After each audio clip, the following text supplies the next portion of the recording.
Hello guys, good morning. सकाळी सकाळी घरातलं आवरून निघाले. मग कॉलेजमध्ये गेल्यानंतर पंचिंग वगैरे केले. बघ कोणीसुद्धा आलं नंतर मग काय थंडी वगैरे वाजत होती. जरा निवांत बसले. मग काय वैष्णवी मॅडम आल्यानंतर आम्ही गेलो नेहमीप्रमाणे ब्रेकफास्ट करायला.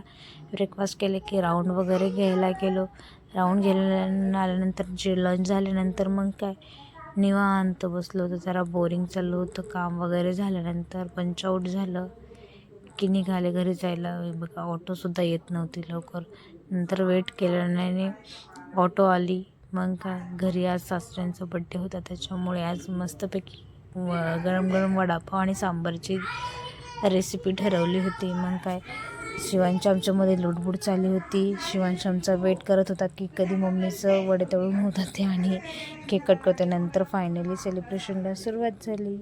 मग काय केक कटिंग केले. आमच्या शिवांचं तर भारी सॉन्ग बोलायचं चालू होतं. मग काय थोडं फोटो सेशन वगैरे केलं आणि आजचा दिवस संपला.